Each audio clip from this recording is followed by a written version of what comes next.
ఈరోజు గోంగూర పచ్చడి ఎలా చేసుకోవాలో నేను మీకు చూపిస్తాను. ఒక కడాయి పెట్టుకొని దాంట్లో కొద్దిగా నూనె వేసుకొని దాంట్లో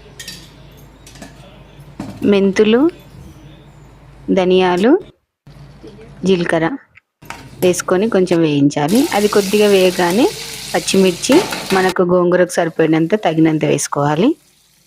తర్వాత కొంచెం మిర్చి వేగిన తర్వాత దాంట్లో గోంగూర వేసుకోవాలి. గోంగూర, పచ్చిమిర్చి కొంచెం మంచిగా కొంచెం పసుపు, ఉప్పు గోంగూర పచ్చడిలో కొంచెం ఎక్కువనే పడుతుందండి. ఉప్పు, పచ్చిమిర్చి ఎక్కువ పడుతుంది. మా ఇంట్లో కొంచెం ఎక్కువే తింటారు కాబట్టి నేను కొద్దిగా ఎక్కువనే వేసాను. గోంగూర చల్లారేలోపు ఇప్పుడు మనం తాలింపు వేసుకుందాం.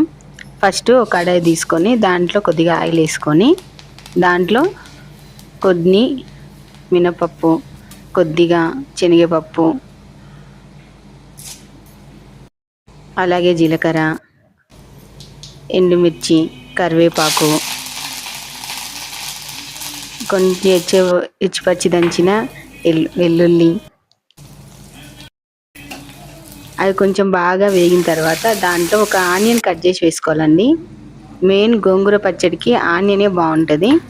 ఇప్పుడు కొద్ది గోంగూర చల్లారింది కదా, దాన్ని రోట్లోకి తీసుకొని దీంట్లో రోట్లో దంచే ముందు కొద్దిగా ఒక 4-5 ఎల్లిపాయలు వేసి దంచుకుంటే ఇంకా బాగుంటుంది టేస్ట్. మంచిగా నీట్గా తీసుకొని రోల్లో వేసుకొని, మా దగ్గర చిన్న రోలు ఉందండి, రోల్లో వేసుకొని మంచిగా దంచుకోవాలి. మరీ సన్నగా కాకుండా ఎచ్చపచ్చగా దంచుకుంటేనే టేస్ట్ అనేది బాగుంటుంది.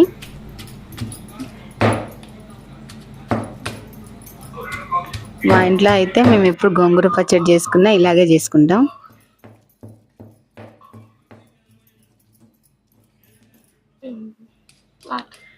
గోంగూర పచ్చడి మంచిగా నూరుకున్న తర్వాత మనం ముందుగా తాలింపు పెట్టుకున్నాం కదండి, అందులో ఈ గోంగూర మనం నూరుకున్న గోంగూరను తాలింపులో వేసి మంచిగా కలుపుకోవాలి.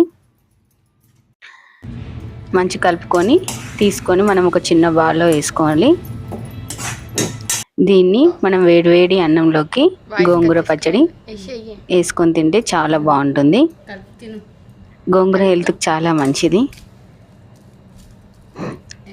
లాస్ట్ వరకు నా వీడియో చూసినందుకు అందరికీ చాలా థ్యాంక్ యూ. ఇదే ఫస్ట్ టైం అండి నేను ఇట్లా యూట్యూబ్లో ఇట్లా వంట చేసి ఇట్లా కర్రీ చేసి పెట్టడం. ప్లీజ్ అందరు నాకు సపోర్ట్ చేయండి. Thank you so much.